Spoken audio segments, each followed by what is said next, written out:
On Episode 7 of Skywalking Through Neverland, we discuss the late-breaking news of the release date of Star Wars Episode 7, and we take you with us to Stanley's Comikaze. Hi, this is Ashley Eckstein, voice of Ahsoka Tano on Star Wars: The Clone Wars.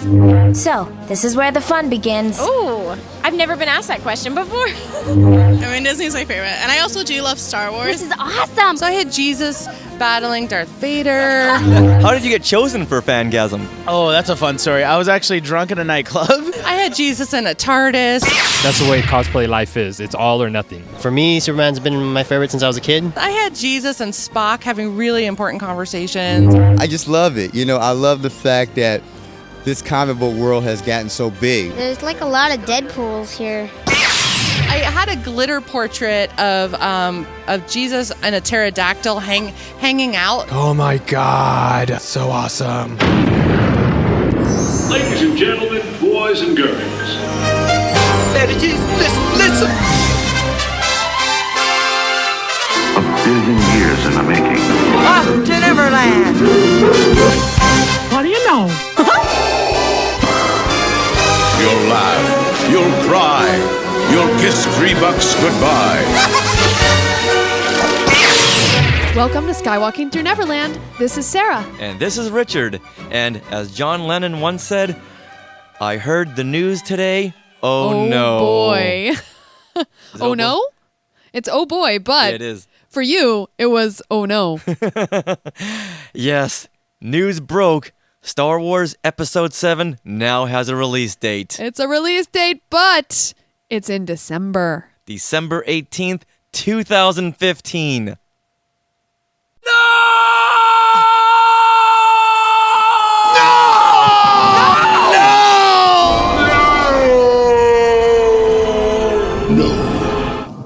Well, that was Richard's reaction to that release date news. I can't believe it. Not December. Not December. Star Wars is a summer movie. Where is their head with this? Had they not been paying attention for the last 36 years? Oh, sweetie, I'm sorry. Now, I'm wondering if this has something to do with the recent news about the whole screenwriter shuffle. Because Michael Arndt, who was tackling the script, he was pardoned, let's say.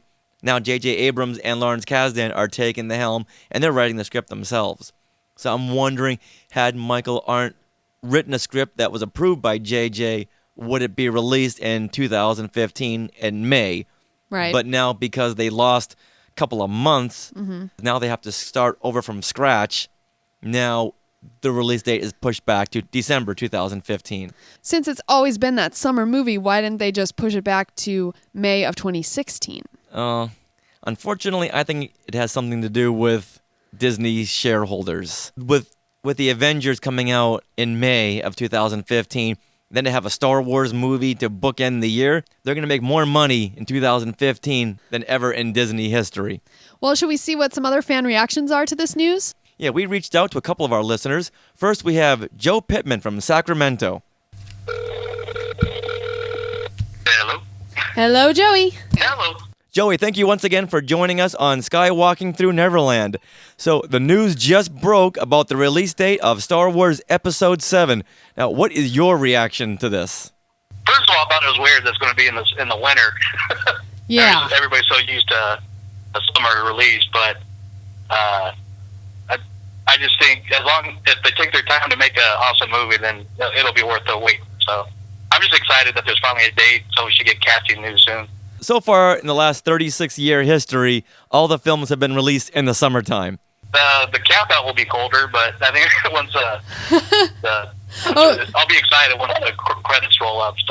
So now that it's going to be released in the wintertime, would that prohibit you from camping out overnight like most of us did for the other 6 films? Not at all. That's a true fan. I got blankets, I got beanies, so. Aw. Would you rather have it come out in May of 2016, or would you rather have it come out December of 2015? It's a summer movie, but I'll be happy whenever it comes out. Yeah. I know for me, I think if they have to wait, I think I would rather have it summer of 2016 just to get that that feel, and like all the kids come out of school and they're watching Star Wars and then they talk about it all through the summer. I guess they're trying to replicate that with winter vacation. You know, like kids are coming out of school and over winter vacation they're going to be talking about Star Wars, but it's and plus it's not a long time. The Clone Wars movie had the Warner Brothers logo at the front of it, so it was very disconcerting that we were going to see a Star Wars movie with the Warner Brothers logo. Now we're going to see a Star Wars movie in the winter. I'm not sure my head can handle this. I'm just excited either way, but yeah. Okay. All right, Joey. Well, thank you very much for joining us, and thank you very much for your reactions on today's news about the release date of Star Wars Episode 7.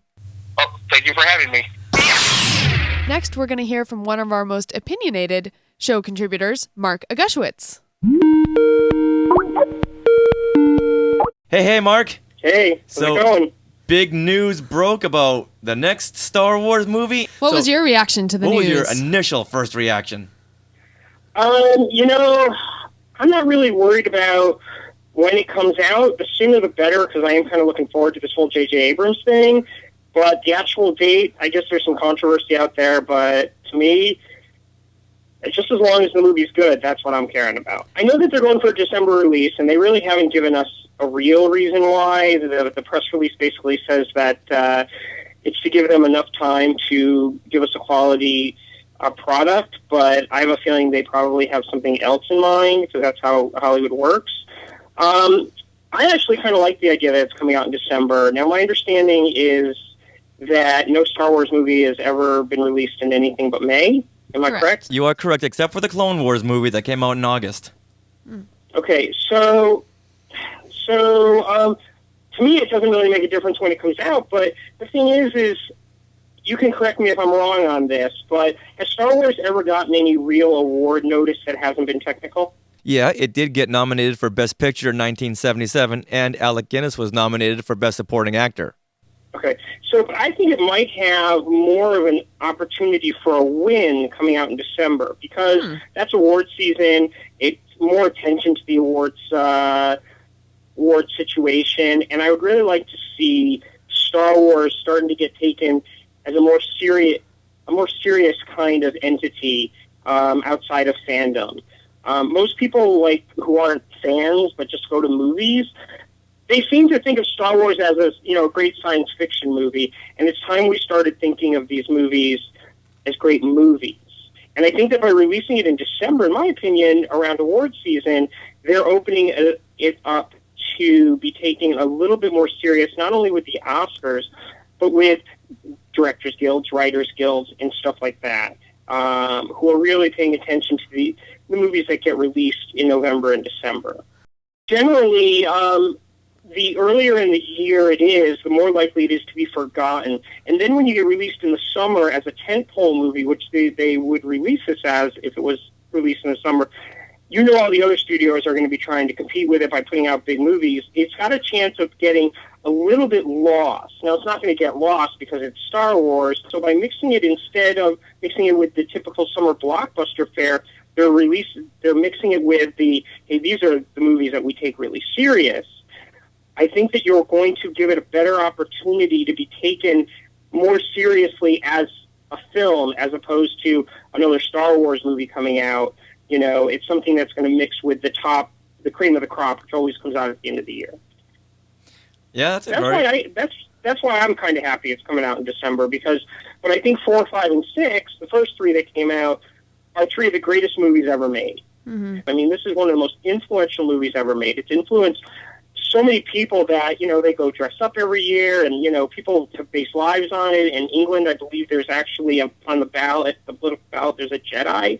Yeah, for ethnicity, you can now put Jedi Knight. Oh my God. Yeah, and so this is a big thing. But when people hear the new Star Wars, the average moviegoer hears the new Star Wars movies come out, they get excited. But they get excited the way they get excited when any summer blockbuster comes out. If it comes out at the end of the year, I'm thinking people will take it a little bit more serious. Yeah, I'm just wondering why it wasn't released in November. Like in the past, we've had other huge films like the Twilight movies or Harry Potter. I think that Thanksgiving would have been a better weekend for it to be released. But when you're really thinking about it, the movies that get released on Thanksgiving start to get lost, and it's movies in December. And then you're thinking, well, what about December 25th? But they keep that for the Spielberg movies and for the the big name directors. So by having it come out before that, but not too far before it, I think you're going to keep that kind of attention. I think they know they already have the fan base. I think that no matter when it gets released, the fans are going to go see it. Wow, this is a whole new point of view that I hadn't thought of, and I hadn't seen anyone else come up with this. When you first heard about it coming out in December, your first reaction is, oh my God, it's got to come out in May, it's got to come out in May, it's got to come out in May. And then you kind of start only thinking that way. I would love it if the sequels came out in May, but the standalone films came out in December. I'd be on board with that. Right. Well, to me, I actually think, no offense, but I think it's kind of silly to worry about when it comes out. What you need to worry about is it a good movie? And if it comes out in May and it's a mediocre movie, who cares? But if it comes out in December but it's a great movie, that's all that really matters. Yeah, but I'm thinking with that.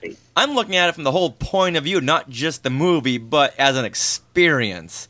You know what? But the fans make the experience, I think. So whenever the movie does come out, then, I mean, that's your experience. The fan will be there. We'll be dressed up.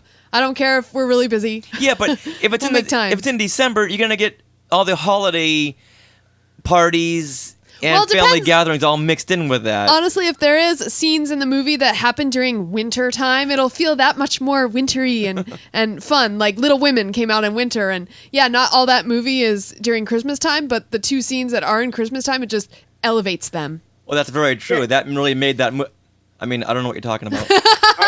I agree with Sarah, because the fact of the matter is if it's a great movie, when it comes out is irrelevant. The fans are still going to make it a great movie. They're still going to dress up. They're still going to wait weeks in line beforehand. Who knows? Maybe Black Friday will all of a sudden people won't be lining up at the stores. That'll be the day they line up for their Star Wars tickets. It's not about the date that it comes out. It's about the experience. And the only movies that really should come out at certain times are like Christmas movies need to come out at Christmas time. Easter movies need to come out at Easter time. Otherwise, it kind of kills the spirit of it. But Star Wars, it seems like it could come out at any time if it's a great movie. Are you going to like it less because it came out? Do you really think the experience is going to be less than if it comes out later? In reality, if they waited till May, you'd have to wait until 2016. Now, for us, December is our busiest time work-wise. Yeah. So it's going to be really hard to juggle all the holiday activity work. Now. Yeah. It's not about it not coming out in May. It's about Richard's busy schedule. Yeah. That's like the number one busiest time of year for us. I mean, most people have their holidays to worry about, when they're going to go see their family, when they're going to leave, travel time. And then to throw Star Wars in the mix, I think it's going to throw everyone's holiday schedule off.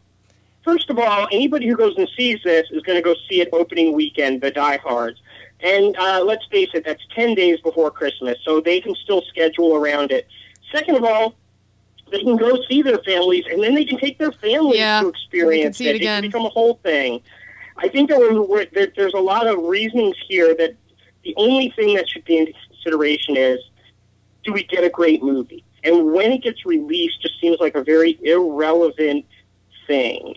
Mm-hmm. But the other thing is Christmas Day is the busiest day in movie theater history. I managed movie theaters for like 7 years, so maybe longer. I think it might have been longer. And Christmas Day is the busiest day of the year because you have all the people who get kicked out of the house while the food's being cooked, and you got all the Jewish people who don't really have anything to do. I can say that I'm Jewish, and that's what we used to do, is we had nothing to do on Christmas. Everything was closed, so we would go to the movies. And Thanksgiving, you don't really have that kind of crowd, so it's only a smaller crowd. So they might be relying on, hey, for the Christmas week, that's the busiest movie theater week. And let's face it, what are we going to be competing with? We're going to kick their butts. Everybody's going to go to Star Wars. We're going to open it up in 5 theaters in each movie theater, and they're going to be selling out big time. So they could be thinking of that as well. There's so many reasons to open a movie in December, but I have a feeling they're going for awards. That's my feeling. I don't know if it's true or not. All right, well, I'm going to wrap this up by saying that you're wrong. Star Wars should be released in May. Yeah, I've been right about other things in this situation, so we'll see. All right, well, you know what? Mark. Time will tell. We'll meet again December 2015. Thank you once again for joining us on Skywalking Through Neverland. Not a problem. Anytime you want me, I'm here. If you have any opinion on the release date, please go ahead and share it with us. Yeah, you can share it on Facebook, which is how Joe first contacted us. Or you can send emails to share@skywalkingthrough-neverland.com. Or hit me up on Twitter, Jedi Tink. And now let's talk Stan Lee's Comikaze, which just happened this last weekend here in Los Angeles.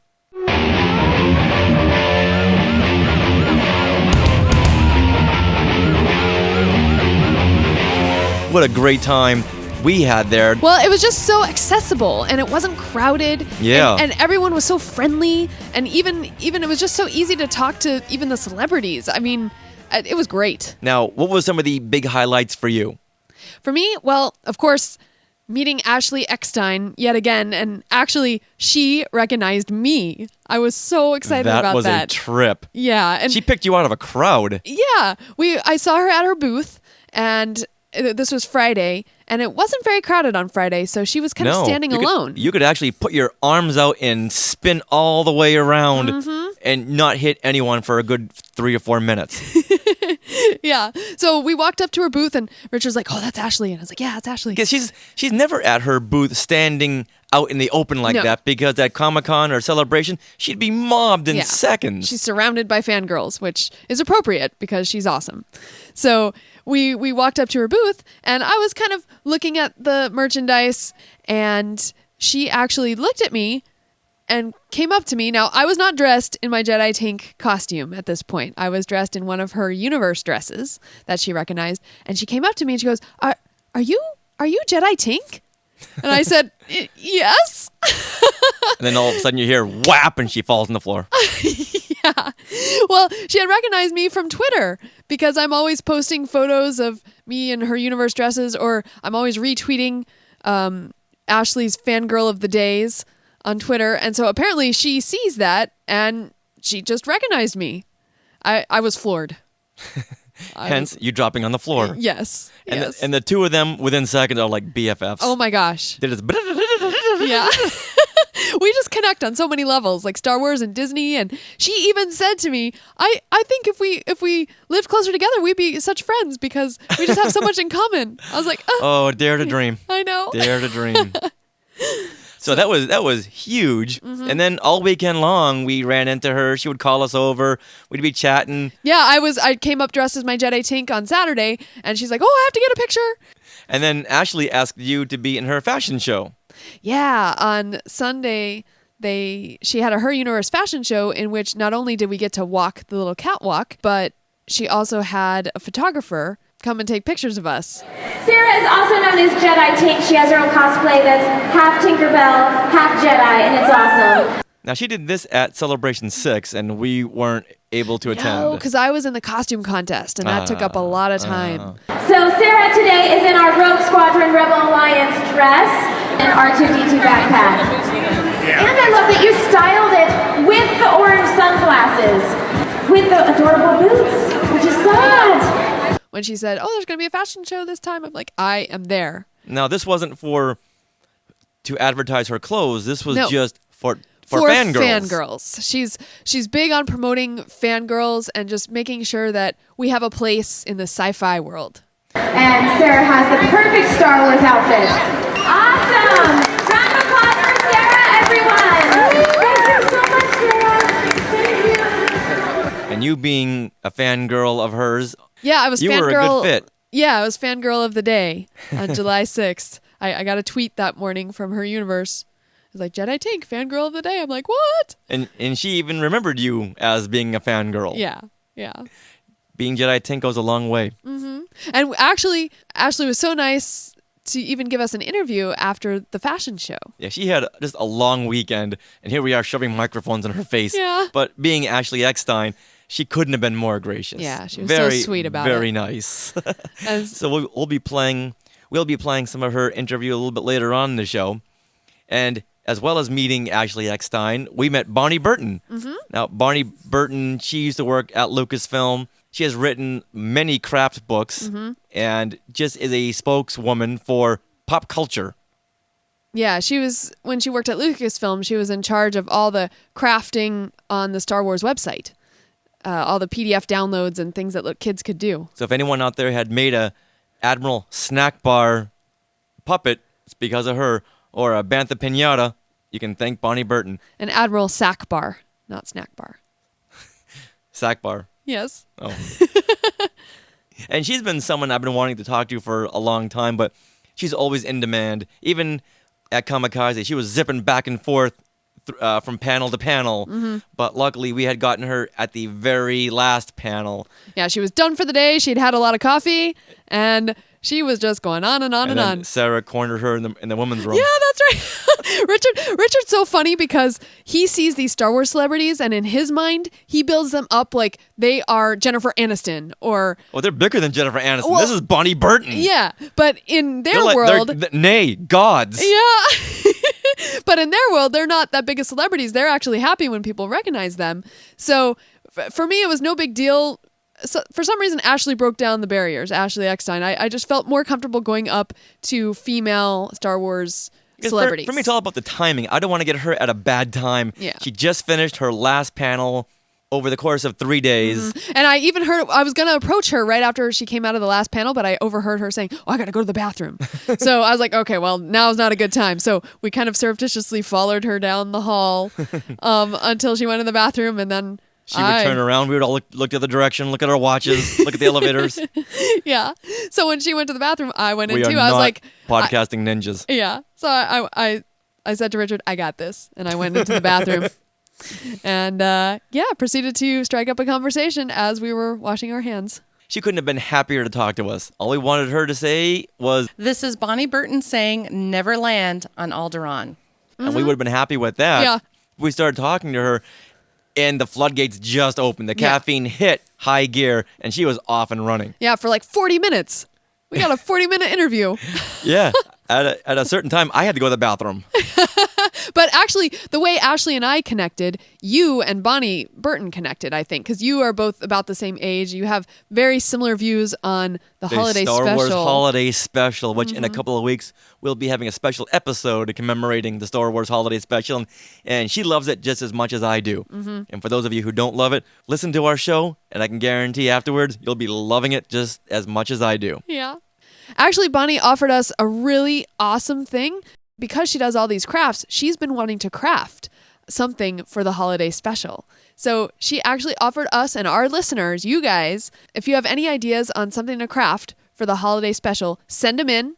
We'll send them to her, and she will make us a special craft just for us. Yeah, what she'll do is she'll put up a tutorial showing you how to make your craft based on the holiday special. And that was huge. I couldn't believe that. Yeah, so she'll send us that tutorial, and we will post it on our website, and all of you will get to make that special holiday craft. She loves fans. She loves fandoms. So she really wanted to do something special for the Skywalkers out there. So if you have any ideas, please send them on in. We'll forward them to Bonnie, and we'll see what happens. Yep, send them to share@skywalkingthrough.neverland.com. Because this podcast is for the fans, we wanted to make sure to interview some of the fans at Comikaze. So we went around with our mobile recording studio and started asking cosplayers what they thought of Comikaze. And a lot of them have things to promote. They have fan films, they have Kickstarter campaigns, and we are here for the fans, so we want to help them in any way possible.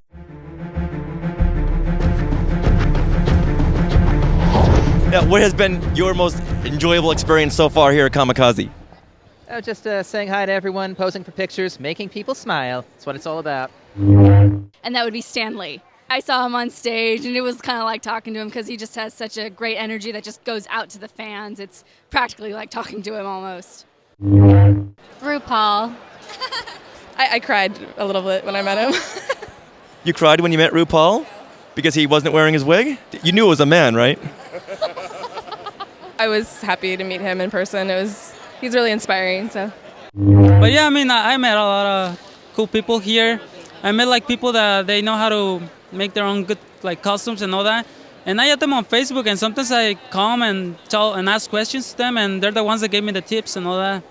Oh, you know what? The highlight of my convention so far, I'm going to give a shout out to my new favorite cosplayer, Tony Darling, who's really popular online for her female Thor. She just did Mother Russia from Kick-Ass 2. And oh my lord, it is so amazing. She looks so good. I got a picture with her yesterday. It was the first thing I did. I was like, yes, done. Convention made. Maybe you guys saw the little boy as Stan Lee yesterday. Yeah, that was exciting.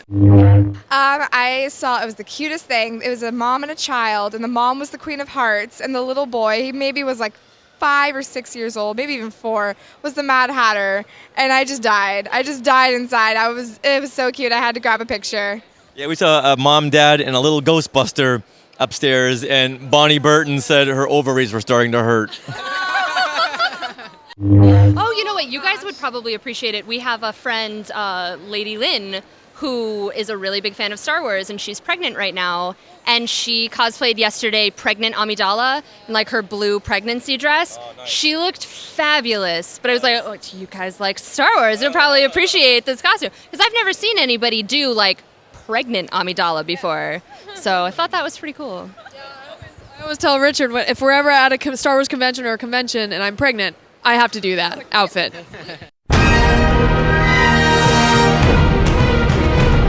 I'm standing here at Comikaze 2013 with Ashley Eckstein. Hi, Ashley. Hi. Thank you for participating in our photo shoot today. Yeah, I was so excited to be here and participate because I missed your Her Universe photo shoot at Star Wars Celebration 6. So what made you decide to do the photo shoot here? Or that was actually a last-minute addition?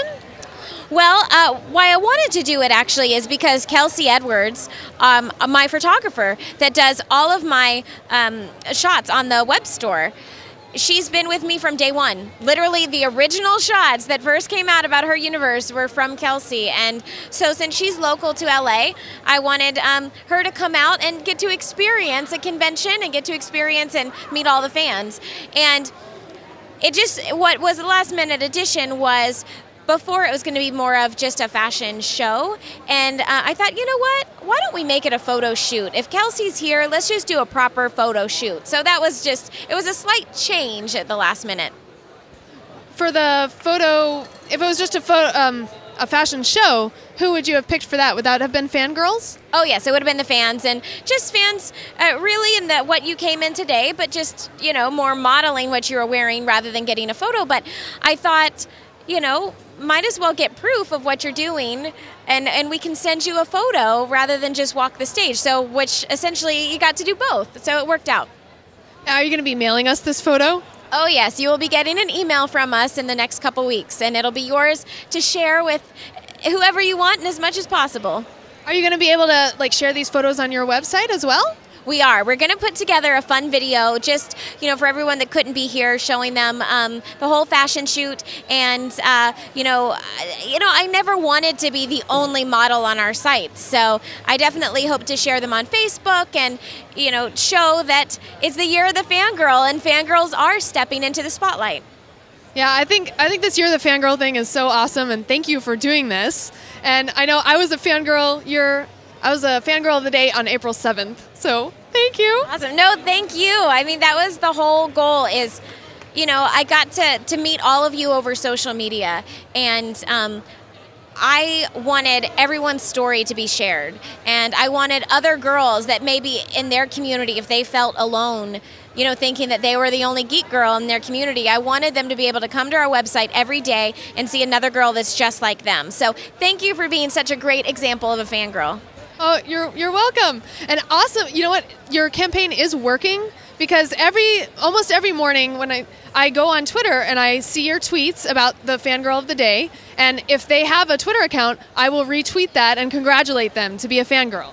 I have noticed that you've done that, and I thank you, because there's so many girls that, again, in their community, they think that they're the only one. And to get that positive feedback means so much. So I've seen that you do that, and I want to thank you, and I appreciate that, because it's exciting, and we should say congratulations and build each girl up. I absolutely agree with that. Yay. Here to fangirls.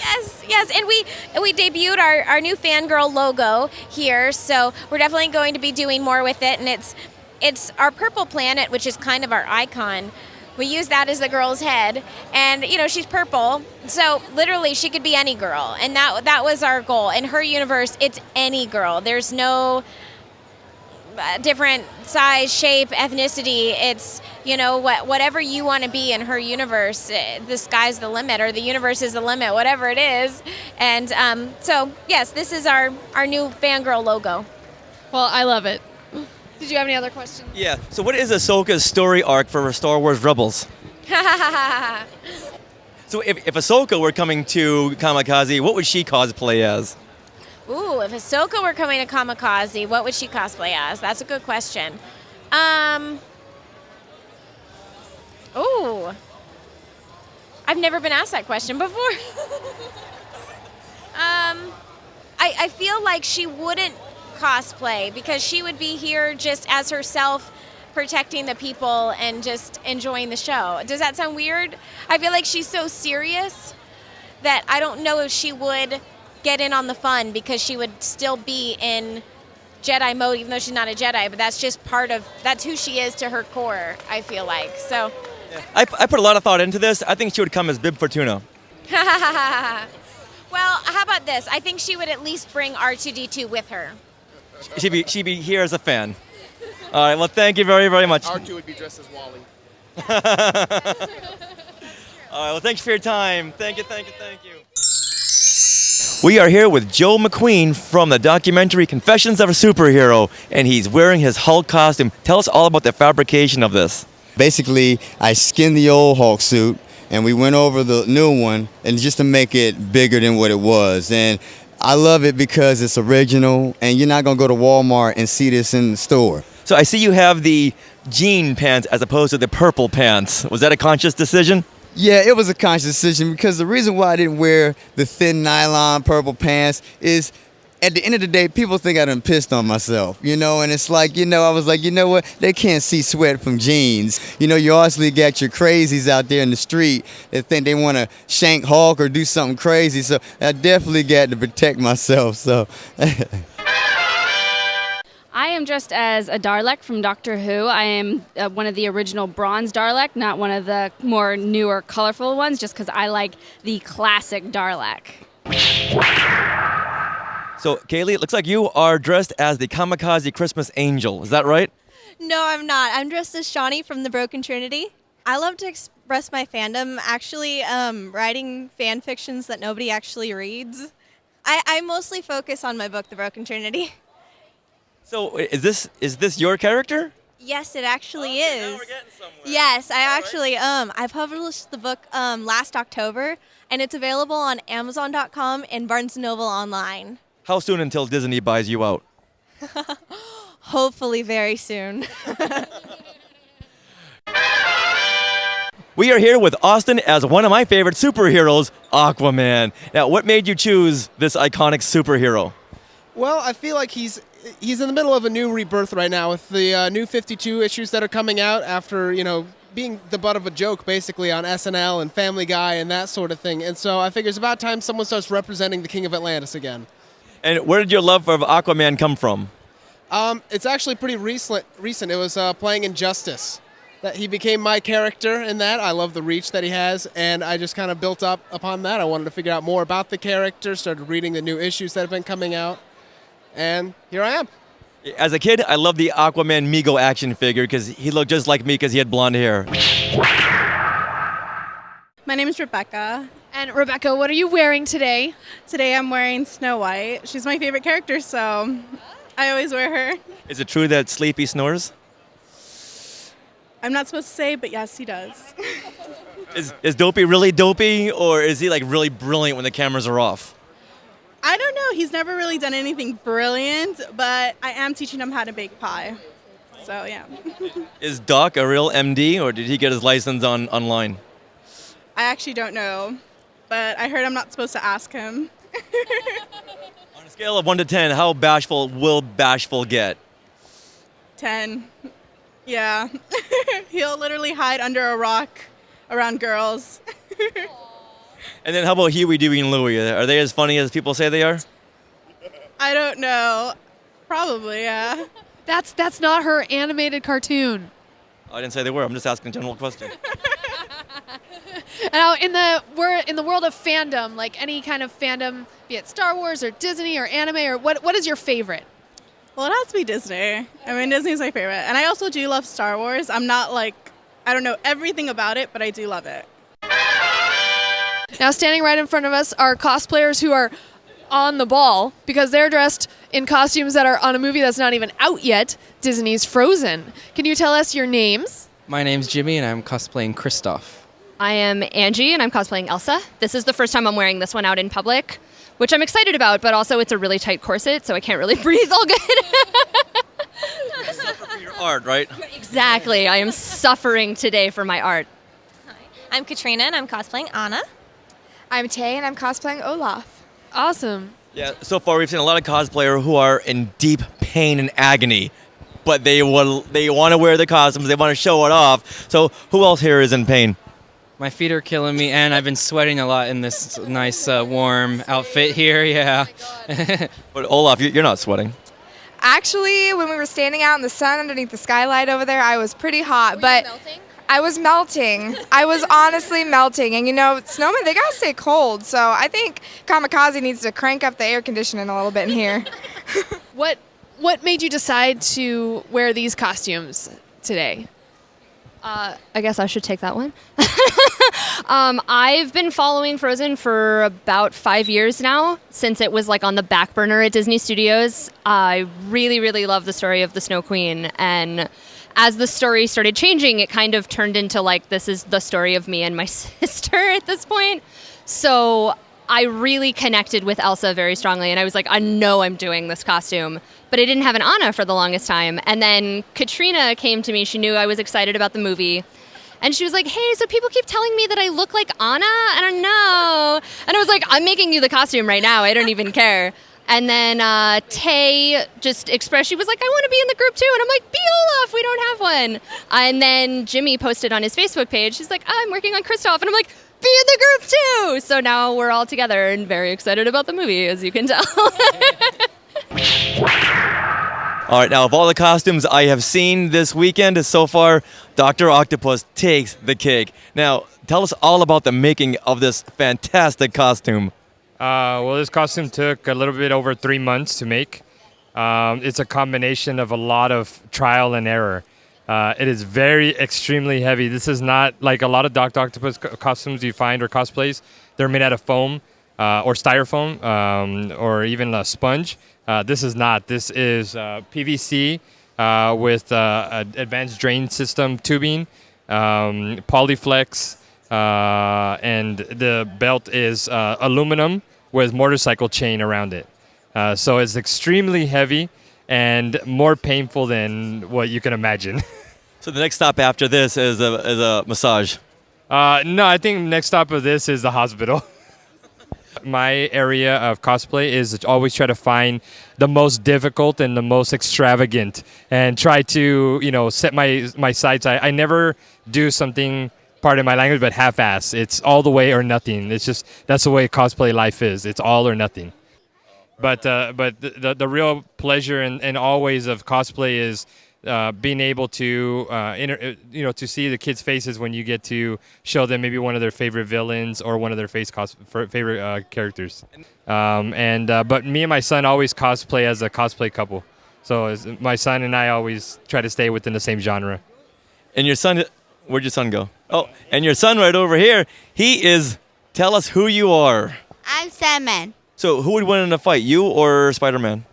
Spider-Man. Who'd win in a fight, Sandman or Dr. Octopus? Dr. Octopus. You don't have much confidence in yourself, do you? No, it's because pizza comes after this, and if he wins, then there's no pizza.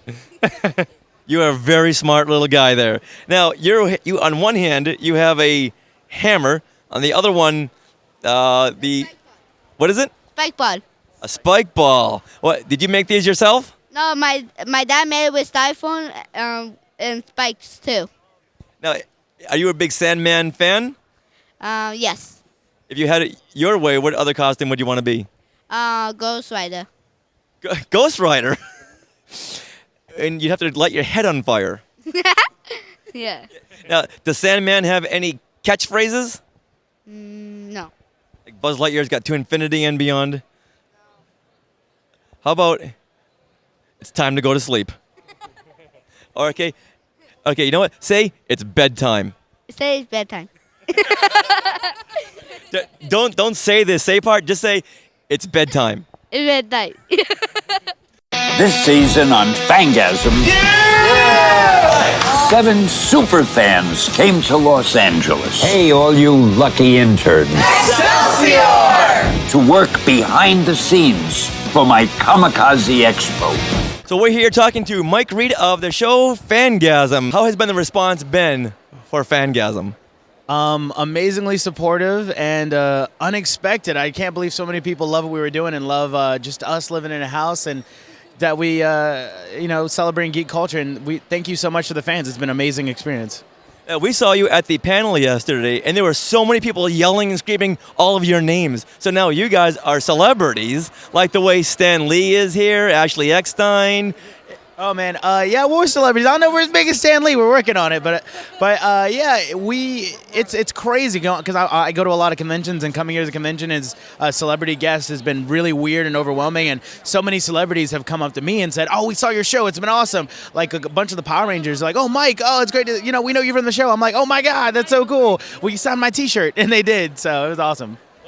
How did you get chosen for Fangasm? Oh, that's a fun story. I was actually drunk in a nightclub.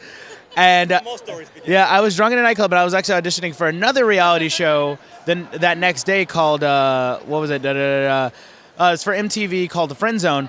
And one of the ladies there, I was supposed to be auditioning for that. And one of the ladies there or whatever like that at the nightclub, she was with Popular Productions, and they're the people who do all the casting. And I was drunk, and I went to go hit on her. I was like, "Hey, how you doing?" And that's how I scored my audition for the next day.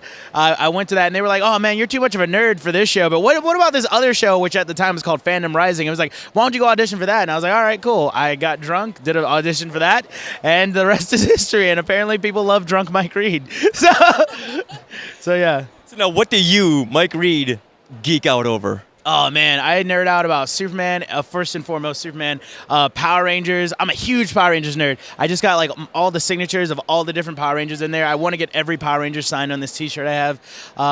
And just comics in general. Superheroes are amazingly influential to me in my life because I want to be a superhero. I want to do everything I can to help people. So just superheroes in general. So here's a big question. What did you think of Man of Steel? Be honest. Oh, man, honestly, I love Man of Steel. I actually got to meet Henry Cavill in town when we were filming or whatever like that. When we did a day when we were filming, I got to go meet Henry Cavill for the premiere and everything like that, which was awesome. I'm the biggest Superman nerd. I love Man of Steel. There were things about the movie that I was like, but overall, it was a great tribute to the Man of Steel after 75 years. So. All right, one last thing. Yell, "It's morphin' time!" It's morphin' time! Thank you very much. Yeah, great show. Great show. What costume have you not seen that you would love to see here? I've never seen the Invisible Man. Someone dressed as Killer Croc from Batman. I have never seen that. I'm a huge Batman fan. When I saw someone do that, I'm like, oh my God. So awesome. I really want to see someone do Samus from the Metroid series, but with breakaway armor. So I just feel like that'd be so freaking cool. How about the whale from Pinocchio or something enormous and that would take up the whole room of 7 people carrying it. Wanted to be the Cave of Wonders for Halloween this year. I'm super big Harry Potter nerd, and I've seen people do it, but never as amazing as it is in my head. So Luna Lovegood's one of my favorite characters, and that giant lion hat, but it's always tiny and lame, and they don't roar, and I just feel like it needs to roar, and it needs to be just astronomically huge and defy gravity of how it's on your head and you're not squished. But yeah, I would love to see that happen. Okay, one of my favorite Disney Pixar movies growing up was A Bug's Life, and I want to see just a group of all the bugs and then come together to make the leaves into the big bird at the end, because that would literally be the coolest thing ever. If you just see a bunch of bug cosplayers and all have a leaf or something, and they come together at the end and they're like, "Oh, we're the giant bird at the end."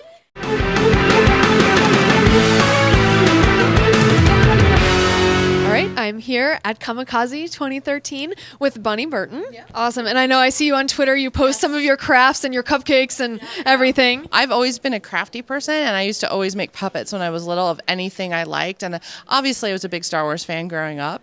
But we were poor. We didn't have a lot of money to spend on toys, so I would make all my toys. And I never got tired of making puppets and making crafts and making like macaroni portraits of my favorite like TV shows and things like that. So when I started working at Lucasfilm, I was in charge. One of the things that I was doing was I was in charge of the kids section at StarWars.com. I'm like, there should be some crafts and drawing tutorials, and it became so popular online with people of all ages, not just kids, that they're like, oh, when's the book? When's the book? And so finally I was able to do both drawing books and craft books. But that's something I think when you're a little kid, you just want to draw, and craft whatever you're into and mix it up. Like I was mixing up Star Wars and Doctor Who and Star Trek and dinosaurs and like anime, and I was all over the place. So my drawings looked kind of like the ravings of a madman, but I was like 9, so it was fine. It was fine. Just overflowing with ideas. You got me right after a panel and drinking a lot of coffee. So, and also this is fun. I like talking about fandom because even though I don't work at Lucasfilm anymore, I still write a lot about Star Wars. I still write kids' books. I do a lot of crafts. I do a lot of craft tutorials. I go to so many conventions. And Star Wars fans mean a lot to me because I'm one.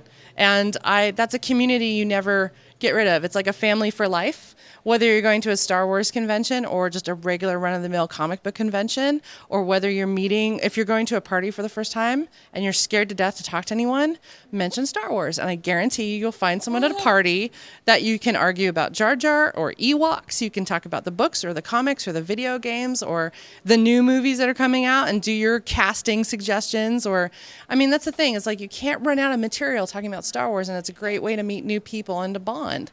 And it's a great way to stop family arguments at the table or make them more interesting is to start talking about Star Wars at Thanksgiving. Like seriously, there's so many different things that Star Wars is great for that I think that kids these days, or people in general, love to be geeks. Yeah. Whereas when I was a kid, to be a geek was something that you didn't want to be. You hid it. But I think kids nowadays are more prone to put it out there because they don't really understand that a geek is something that could be misconstrued as something bad. So I don't think do you think it's as bad as it was in the 70s and 80s? Honestly, I don't think kids even know what geek is. I think they just know what they like. And they don't understand that yet. They don't understand being made fun of or being bullied. Like Katie, the Star Wars girl, is a great example of that, where she went to school, and she's a little girl, went to school with a backpack that had Star Wars stuff on it. And she was bullied by little boys that said, you can't like that because you're a girl and girls can't like Star Wars. And she went home crying to her mom. And her mom, Carrie Goldman, who's a great writer, and she wrote a great anti-bullying book. I did too. I wrote Girls Against Girls, mostly for junior high and teenager girls. But she wrote one for parents on how to deal with when your kid is bullied in the school system and how to deal with that and how to deal with teachers and all that. And because bullying happens to everybody, whether you're a geek or not. And it happens geek on geek bullying too, quite a bit. Cosplayers, bully other cosplayers. Geeks always try to quiz you to see if you're worthy enough of the geek title. There's always someone when you say like Star Wars where they try to challenge you, and some people think that's cool and other people are like, no, that's not cool. Like, let me get to know Star Wars. Like, I never do geek shaming. So if I meet someone who, God forbid, has never seen Star Wars, I don't gasp loudly. I don't point at them. I don't out them on Twitter. I say, okay, well, this is where you start. You start with the holiday special. And then everything past that is just you're moving on up, and it's going to be great. And you started here. You started low or high, depending if you like, the Star Wars holiday special. But that's a great, and I do that with Doctor Who and Star Trek, because those are old franchises that have a giant amount of work in them. And even like Game of Thrones or Walking Dead or anything that's based on a comic or book that's now a TV or film, I try to say, here's where I started. Here's where you can start. I never shame. And I think with kids, as adults, it's our job to teach them it's okay to like what you want. And don't put a title on it. Let's not say it's a geek thing. Let's just say it's a Superman thing, or it's a Jedi thing, or if you like Ewoks and that's your thing, then you like Ewoks and you're not a geek. You're just an Ewok liker. Then that's the thing. I think we need to stop with. You don't have to put everyone in a box. You don't have to label everyone. You can just let people like things that they like, and really encourage that in kids. to just like whatever they. I mean, I drew pictures of Jesus hanging out with dinosaurs, which clearly to some people that happened. I used to go to, when you go to Sunday school, had to go to Sunday school every Sunday, and I would immediately run right towards the craft supplies and the drawings and stuff like that. And the one qualification is you had to do something with Jesus in it. So I had Jesus battling Darth Vader. I had Jesus in a TARDIS. I had Jesus and Spock having really important conversations. I had a glitter portrait of Jesus and a pterodactyl hanging out. But, to others, obviously that was just a fun thing. And I had Darth Vader hanging out with Strawberry Shortcake. They were buddies. Like, in my world, they were buddies. And I was a little kid that liked two very different franchises, and I mixed them. And I mixed my toys, and I had fun, making things. So I think as older fans, as Yodas, it's our job to kind of mentor the younger generation and let them know it's okay to like whatever they want to like. And it's not okay, though, to shame other people for not liking the same things you do. So I think that's important.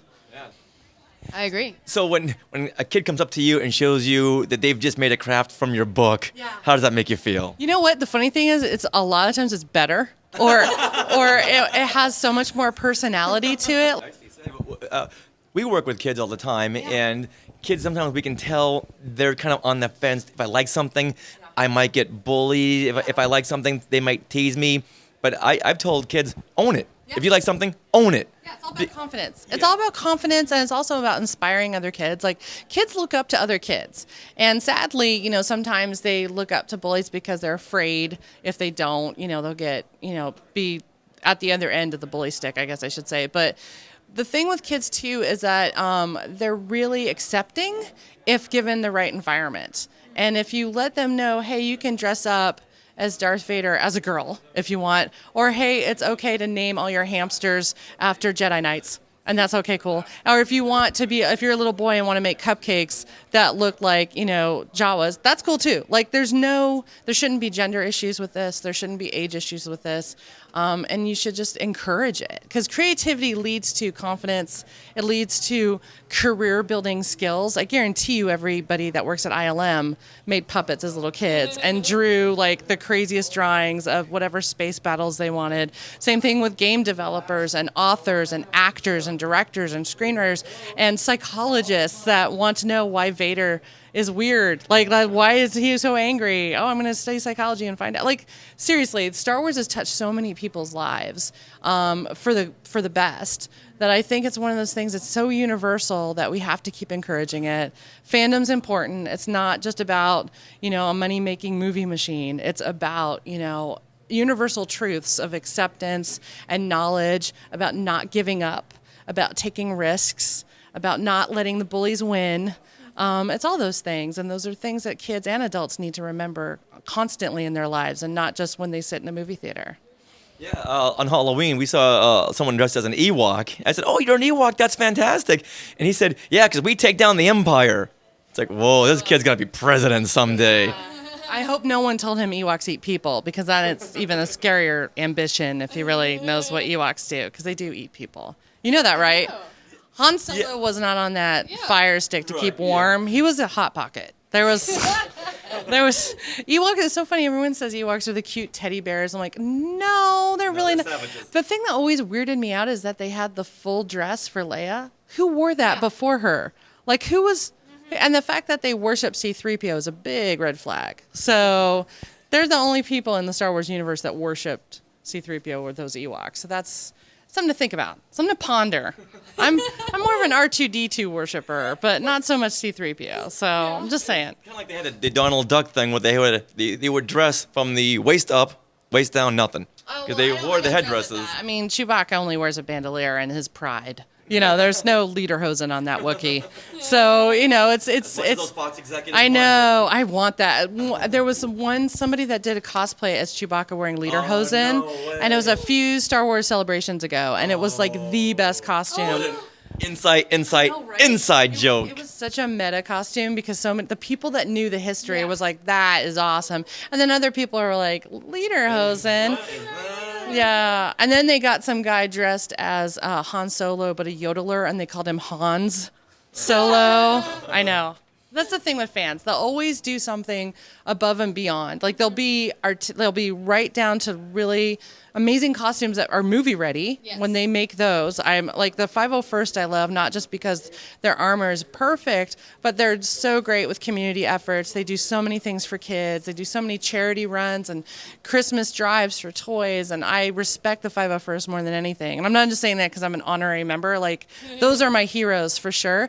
But cosplayers with Star Wars, they will find characters that don't even have official costumes yet. And, we'll ask Dave Filoni for, any kind of art at all so they can base their costume on it. Or they'll merge costumes. Or it'll be guys dressed as, girl characters and girl characters dressed as guy. I love the man Leias. Yeah. I like guys that dress up in the bikini, Princess Leia bikini. That's hilarious. But it's also, you know what I mean? Like there's so many different ways to celebrate fandom. And I think of all the fandoms out there, I will always love Star Wars the most because the fans make it their own. They perpetuate it for each generation. It becomes a family tradition to watch Star Wars, to make costumes, to do crafts, to do all that stuff. And it warms my heart because it's not going away. It's not going away. We're getting more of it thanks to Disney. So speaking of Disney, what do you think of them wanting to go with 2015 for the release date of Episode 7, whereas J.J. Abrams and Kathleen Kennedy, they want to go to 2016 now because they just don't think they have enough time to get it for 2015. But Disney's saying, well, we want to please our stockholders, so it's going to be 2015, and that's it. You know what? It'll just be interesting to see what comes out first because they have an animated series called Star Wars Rebels that's coming out, I think, before the movies. I'm not sure. Yeah, so that'll be something. Video games are being pumped out, I'm sure. Here's and the books. I mean, if you're a fiction reader, Star Wars fiction's amazing. Same with the comics. So there's always something for someone out there. I think it's great that they want to hold off because you want to make the first Star Wars thing post-Disney after the Disney merger be the best it can be because there's so many eyeballs on this thing. There's so many fans with very high expectations. Some people that were hardcore fans were let down by the prequels. Others loved them. I mean, we have a whole generation of fans that's where they learned about Star Wars were the prequels or the Clone Wars, which I think was the Clone Wars animated series, was one of the best animated shows I have ever seen, just quality-wise, story-wise, character-wise, lighting and sound and all that. So that's a high order to have the next Star Wars film really meet everyone's expectations. So I think they're knowing what they're doing. And JJ's a huge Star Wars fan. I've interviewed him, I don't know, I lost track of so many times. And he knows it inside and out. I mean, he met, his partner for Lost, the writing partner for Lost, because they were wearing Bantha Tracks shirts. And it was like, they knew, because that was the old fandom, the old fan newsletter was Bantha Tracks. And so they knew each other. They knew that there was a kindred spirit. So I think with JJ, he's a kindred spirit doing this. It's not somebody who's never seen Star Wars. It's not someone who just wants to make a quick buck. He cares. And we saw that with Star Trek because he did such a great job with the Star Trek reboot. So I honestly think that fans are in for a treat. I personally haven't seen anything. I'm going purely on force faith. So I don't like to say blind faith. I'm just going to say force faith. It's really hard to say right now. And I'm excited. And I can't wait. And I'm excited for whatever else they do, like if there's going to be new TV shows, the spin-off movies that they keep promising. I'm excited for Rebels. I mean, I'm a hardcore fan, so I'm definitely excited. I'm greedy fan, so I want everything. So I'm down with anything and everything they do. I'm down with Detours. I can't wait to see Seth Green's project because that's been, they're waiting to release that, I think, after the first movie just to get that going. I hope. I'm just guessing. But I love that. So, I mean, I can't wait for anything and everything because it's going to be so varied and it's going to have so many different options for so many types of fans that I'm excited. But if they want to wait another year, I'm cool with that. If they want to rush it but have it still be good, I'm cool with that too. Like, I don't know. Like, either way, it's hard. Movie making's hard and it's very expensive. And effects are expensive, and getting the right cast is expensive. So I understand that they want to do it right. And it is a business, too. Right. But I think it's up to us as fans as to demand the best, but also be excited for the future and not jaded and bitter and scared. We have to be hopeful. Thank you for having me on your show. And my Twitter is Bonnie Girl, which is BONNIEGRRL. So if any of your listeners want to talk Star Wars, they're more than happy to tweet at me. I'm always on Twitter. And I post a lot of Star Wars crafts and drawing tutorials. And just also, I retweet a lot of fans who make their own things, make their own costumes or food, or have Star Wars parties or Star Wars weddings. So feel free to tweet at me any things that you're making as fans, and I would love to see it. But more importantly, are you going to do a craft book based on the holiday special? Please tell me yes. Here's the thing. I don't know what Lucasfilm's official views on that, but I personally want to do that. So here's this thing. If you want to suggest anything to me to make, or if you have followers that suggest anything, let me know, because I gave you my card.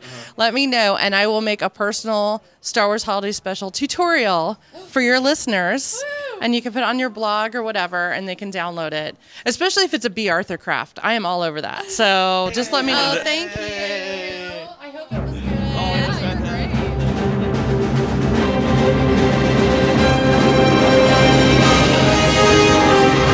How else do you express your fandom other than cosplaying? I'm working on a Catwoman short film right now. I also love comic books. I did a Black Widow short film last year, and I'm working on a Catwoman one right now. There's a Kickstarter going for it. You guys should check it out. Out of my Hulk costume, I'm basically right now promoting Dead Kansas, my new horror zombie flick. You can go to deadkansas.com, and we have Facebook Dead Kansas page as well. Angie and I actually recently went to the Long Beach Children's Hospital as Snow White and Ariel, and we got to hang out with the kids and, be the character for them, which is honestly probably the coolest thing I've done since becoming a cosplayer and a Disney fan. It made their day, which means it made mine 10 times more. We're actually thinking about doing a short. We're going to maybe go down to New Orleans, do a short as Gambit, and do something like that. And I do some modeling and stuff on the side, but mostly just getting into this sort of aspect and fleshing this part of my nerddom out into something a little more lucrative. So I'm promoting a steampunk web series called Tinker, in which I'm going to be the lead female Kimmy Tinker.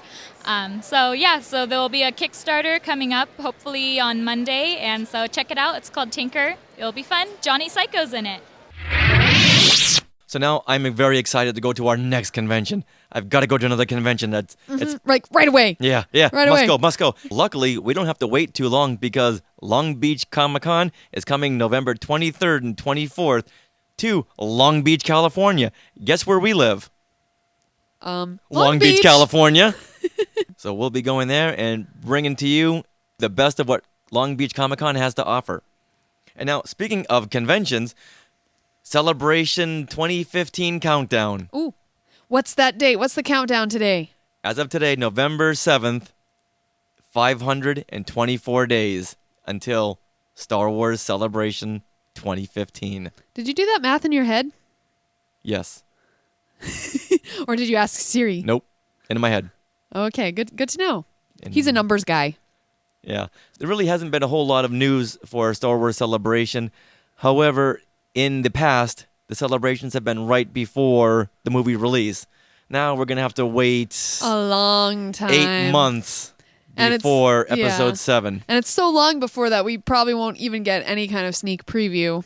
No. However, Disneyland is going to have a couple of new attractions for us.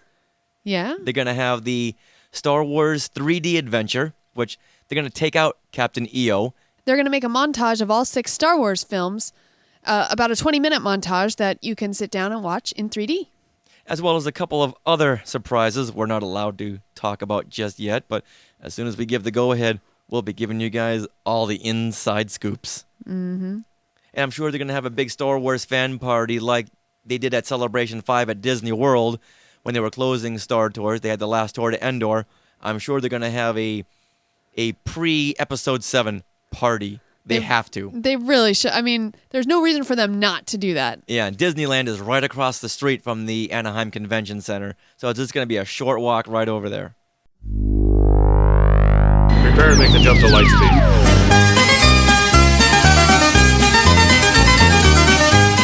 Now, it might be a no-brainer that Star Wars weekends should be coming to Anaheim, California, but according to an insider we have, they don't really have any concrete plans as of yet.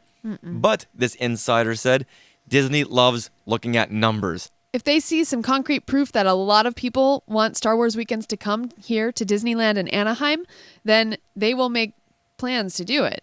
So Sarah, you and I put together this campaign page on Facebook asking people to like us in order to bring Star Wars weekends to Disneyland. Yeah, so the more likes we have, the more likely it is Disneyland will see this. And at this point, we have 559 likes, but we need more. Yes. We need support from everybody. If we can get those numbers up, then we can bring them to our insider over at Disney, and he can show those numbers to the decision makers, and we'll get it that much sooner. Mm-hmm. Yeah, in fact, you can go to facebook.com and type in campaign to bring Star Wars weekends to Disneyland, and it'll pop right up. And just hit that like button and share away. Now, we live 20 minutes away from Disneyland. If you don't live 20 minutes away, please like it. Then Star Wars weekends will come to Anaheim, and then we'll go all the time, and then we'll share all the news with you. Is that a deal? I think that's a good deal. All right, good deal.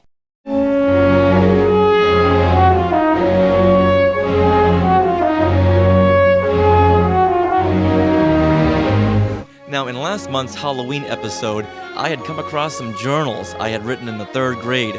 This was back in the 70s. So, I would like to read another entry from my journal dated November 8th, 1977. Let's hear it. Yesterday, me and Sean and Jimmy saw Star Wars. It was our 3rd time. I like when Chewbacca and R2-D2 were playing chess. They played with animals. And when they were in the refuse room, Luke Skywalker went underwater. Luke was looking for R2. He saw the Tusken Raiders and saw 2 Banthers. Then one of the Tusken Raider came in front of Luke and tried to kill him. He knocked him out. Then Ben, Obi-Wan Kenobi, scared them away. 3PO broke his arm off. Luke put it back together. Thanks for that recap, 8-year-old Rich. Oh, wait, there's more. Ooh. Gotta turn the page. Then Ben gave him a lightsaber. Then they went somewhere. They went to the bar. There were all monsters. Then the stormtroopers and the good guys were in a fight. 3PO and R2 went across. Then they blasted in a little rocket ship. They landed in the sand. 3PO don't want to go the way R2 was going. R2 went one way. 3PO went one way. R2 was in the canyon. R2 was captured by the Jawas. They put him in a sand crawler and brought him to Luke.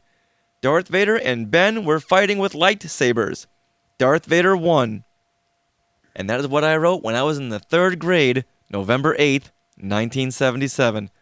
Once again, I got to give a shout out to Mrs. Patterson, who made everyone write in these journals. I think I was the only one to really go through this assignment. Everyone else wrote, I went outside, it was fun. Oh. That was pretty much the extent of it, but I liked writing these big passages. That was really big for an It was 8-year-old. big, but unfortunately, continuity had no part of my memory. Yeah, that's okay. I don't know if I thought this is the way the movie went, or this is how just I was remembering things. This scene, this scene, this scene. These are the scenes that really made an impact after seeing it for the 3rd time. Well, speaking of shout-outs, you gave a shout-out to Mrs. Patterson. I have some shout-outs for this episode. Are you ready? Ready. Okay. I have to give a shout-out to Ashley Eckstein for recognizing Jedi Tink. That was just so exciting. I'd also like to thank Jamie Lee Farr on our Facebook page, Skywalking Through Neverland. She posted, "Your podcast rocks. That is all." That was just so cool to see. And we also have another iTunes review this week by Class Dijl. I don't know how to say that name, but Class DJL. He said, "This podcast is filled with great info, entertainment, and all the galactic bells and whistles you could ask for. So thank you, Class DJL. Also, if any of you want to leave us an iTunes review, that would be so helpful. Give us a 5-star review and maybe write a few words. That really helps us get further up in the rankings on iTunes and help get us more listeners." I'd also like to give a shout out to Grant Johnson. He has been a longtime friend from high school. He started listening to our podcast on episode 5, Cosplay Does Not Equal Consent, and had something to show us. Grant is attending Board Game Geek Con in a few weeks and received a mass email from them, and I'd like to read what it says. "One final note. We've seen reports of an increasing number of incidents of harassment at various geek-related events and conventions the past few years. We just want you to know that we will not tolerate any such behavior at BoardGameGeek.con, and we reserve the right to eject anyone from the convention without refund. I can't imagine anything like that happening at our wonderful party, but we want to be clear and proactive. So thank you, Grant Johnson, for bringing that up to us. That was a great example of how conventions are actually taking notice of these podcasts and these tweets and these Facebook pages and these blogs about how cosplay does not equal consent. Thank you for joining us on episode 7 of Skywalking Through Neverland. I know last episode, the Halloween episode, I had said on today's episode, number 7, we were going to play some games. Well, because of all the Comikaze action, because of the late breaking news about Star Wars Episode 7 release date, that was pushed back to next week. So next week we're going to have a whole bunch of games for everyone to join in on. So if you want to get in touch with us, hit us up on social media such as Facebook, Twitter, YouTube. Yep, all the links to those can be found on our website, skywalkingthrough-neverland.com. And once again, we love to hear your comments and reactions, and that really drives the direction of the show. Yeah. Until then, well, actually, Richard, we have a special guest saying our outro line. Ashley, if you may. Hi, this is Ashley Eckstein, voice of Ahsoka Tano on Star Wars: The Clone Wars. And remember, Neverland on Alderaan.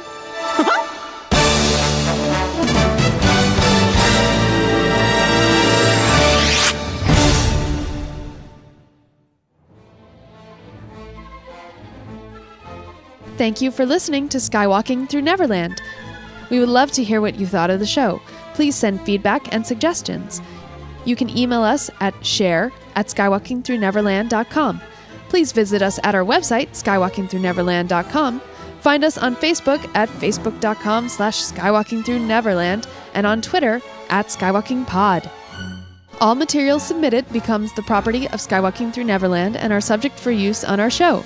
You can help support Skywalking Through Neverland by posting about us on Facebook, Twitter, or just tell another fanboy or girl.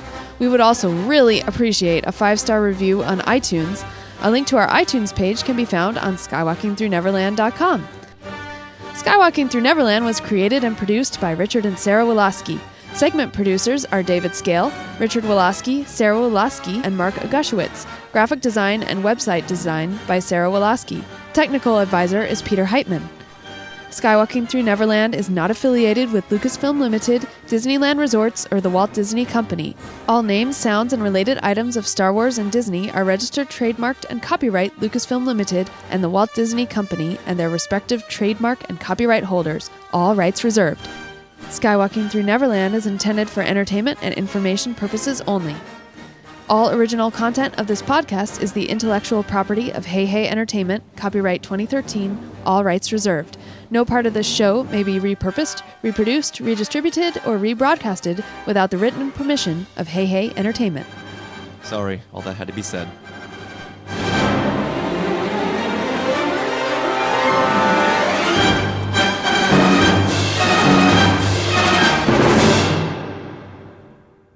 Goodbye.